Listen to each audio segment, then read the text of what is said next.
By the end of this video, you will witness 7 irrefutable proofs accepted by modern archaeology and secular historians that the man known as Christ did not merely walk upon the dusty soil of Judea, but actually caused the Roman Empire to tremble to its very foundations.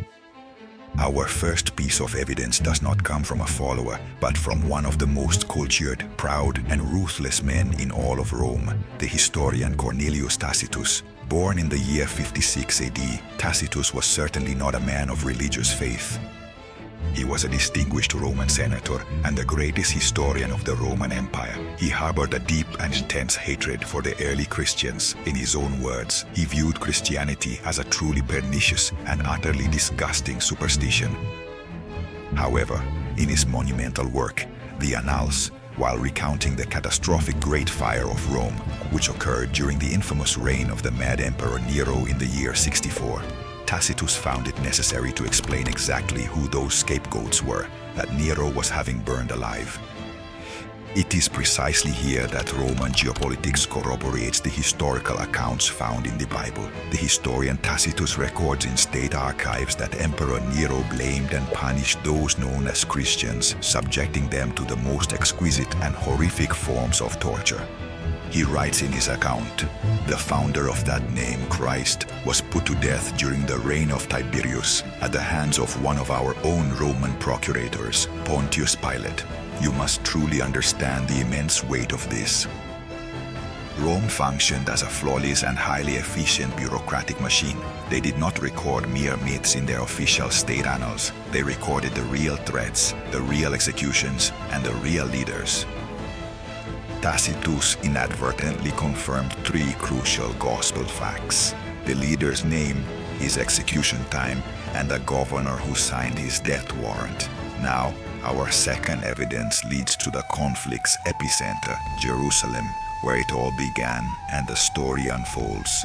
And it originates from the pen of a highly controversial figure known as Flavius Josephus. Josephus was a Jewish military general and a devout, true-blooded Pharisee. He initially fought against the Roman forces, but once he realized that total defeat was imminent, he decided to switch sides. He surrendered, eventually became close friends with the Roman elite, and began documenting the entire history of his people for the empire. In the year 93 AD, Josephus published his monumental work, Antiquities of the Jews, and in Book 18, he pauses the political narrative to describe a disturbance in Judea. The text, which has survived to this day, says the following: "At this time, there was a wise man named Jesus. He accomplished truly extraordinary and miraculous deeds and served as a wise teacher to the common people who embraced the truth with great joy. He successfully won over a great number of both the Jews and the Greeks, and when Pilate, acting upon the suggestion of the leading men among us, condemned him to be crucified upon the cross, those who had loved him from the very beginning did not abandon him in his final hour." Critics have long tried to claim that this specific passage was altered by Christians many centuries later. And, in point of fact, most historians are in agreement that certain words of adoration were likely added at a much later date. However, back in 1972, a rare 10th century Arabic manuscript was finally discovered, which contained the original and completely unaltered version of the writings of Josephus. And the unaltered version still clearly states, "Jesus existed, was known for performing miracles, led crowds, and was crucified by Pilate at the request of the Jewish leaders. But if the records from Rome and Jerusalem confirm the sentence, the earth itself would confirm the judge." Juiz. For many long centuries, atheist intellectuals argued that the Gospels were mere fiction because there was absolutely no archaeological evidence that Pontius Pilate had ever actually existed. They firmly claimed that Pilate was nothing more than an entirely invented character. This now brings us directly to our third and most compelling piece of historical evidence. Back in 1961, a dedicated team of Italian archaeologists was busy excavating the crumbling ruins of an ancient Roman theater located in Caesarea Maritima, right on the coast of Israel. While they were conducting these excavations, they happened to turn over a heavy limestone block that had been repurposed as a simple stair step. And there, carved deep into the hard rock, was a Latin inscription that silenced critics worldwide. Pontius Pilate, prefect of Judea. This stone provided definitive proof that the accounts within the Bible were historically accurate. The man who washed his hands before the crowd was truly real, and his existence validated the entire setting where the life and death of Jesus actually took place. Our fourth piece of evidence is perhaps the most truly fascinating of all, because it actually comes from the very fiercest enemies of the early Christian church. If Jesus were merely a myth, his enemies would have been the very first people to shout that fact from the rooftops. However, that is certainly not what they ended up doing. Within ancient Jewish rabbinical manuscripts, which were eventually compiled into the Babylonian Talmud, one can find several hostile and critical references to Jesus. These texts do not deny his existence, nor do they deny his miracles. Instead, the Talmud attempts to explain away these miracles by saying that Yeshua, or Jesus, practiced magic and sorcery, and that he led the people of Israel astray. The text clearly records that he was put to death hung upon a tree on the eve of the Passover festival. Consider the irrefutable logic behind it. There is no reason to invent elaborate witchcraft excuses to explain away a ghost's miracles. The enemies of Christ did not merely attest to the fact of his existence, but they also testified that he performed deeds they were unable to explain through any natural means. If we fast forward a few decades, we arrive at our fifth piece of evidence, located on the shores of what is now modern-day Turkey. Back in the year 112 AD, the prominent Roman governor Pliny the Younger found himself grappling with a complex and delicate geopolitical dilemma. A mysterious new group of individuals was steadfastly refusing to offer worship to the traditional Roman gods or the emperor himself. Consequently, Pliny composed a formal official letter addressed to Emperor Trajan, seeking his imperial guidance on exactly how to handle and punish these particular people. In this letter, which was archived by the empire, Pliny reports on the findings of his official investigation. He states that the Christians were in the habit of gathering together on a fixed day, well before the dawn, to sing hymns to Christ as if he were a god.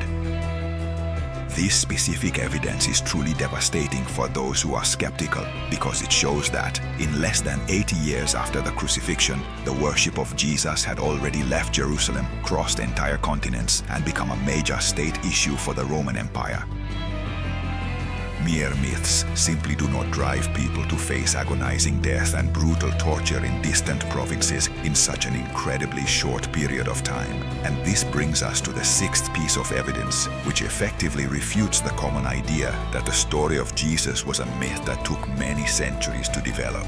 Historians assess the truth of an event by measuring the time elapsed between when it actually occurred and the first written record of it. Greek and Roman myths took many long centuries of playing a game of telephone to finally take their definitive shape. However, within the very first letter written to the Corinthians, specifically in chapter 15, the Apostle Paul makes reference to a creed, a formal declaration of faith that the early Christians would have memorized by heart. He states, "Christ died for our sins. He was buried, and he rose again on the third day, and he was seen by Cephas, and then by the 12. Then he was seen by more than 500 brothers at once, most of whom are still alive." Modern secular historians and even atheist critics agree that this creed was not invented by Paul. The sentence structure in the original Greek shows that Paul was quoting an oral tradition he had received. The world's most prominent and leading experts have determined that the origins of this creed can be traced back to just 3 to 5 years after the crucifixion took place. This is living history. Paul cites 500 eyewitnesses and says that most of them were still alive, as if to say, if you don't believe me, go to Jerusalem and ask them. You don't challenge the world to cross-examine witnesses if the event didn't happen. And finally, our seventh piece of evidence is based on what historians call the criterion of embarrassment. In the field of historical analysis, if an account causes genuine shame and embarrassment to its own authors, it is considered to have a 99% chance of being true. First-century Jews expected a warrior Messiah, a literal king with a sword in his hand who would destroy Rome and liberate Israel. Crucifixion, on the other hand, was the most disgusting, humiliating, and cursed death in the ancient world. It was the specific brutal death reserved for rebellious slaves and common traitors. No group of Jewish people would ever dream of inventing a Messiah from scratch, only to have him suffer and die in the most humiliating way imaginable. That would have been an absolute public relations disaster for their cause. The only logical reason for a group of Jews to preach a crucified Messiah, facing the scorn of Greeks and Jews alike, is that the cross was not an invention. It was a brutal, public, and undeniable fact that they witnessed. They didn't preach the cross because it was a good story. They went out and preached because they simply could not hide what had truly transpired upon the hill of Golgotha. History itself is absolutely relentless. Pontius Pilate is a historical reality. The vast Roman Empire officially recorded the execution. Ancient Jewish historians documented the resulting turmoil. Even his enemies desperately tried to explain away the miracles, and the very stones of Caesarea finally cried out in witness. You might choose not to believe that he was the Son of God, but to claim that the historical Jesus of Nazareth never actually existed is no longer simply a matter of a lack of faith. It is a matter of choosing to ignore the very history of all humanity.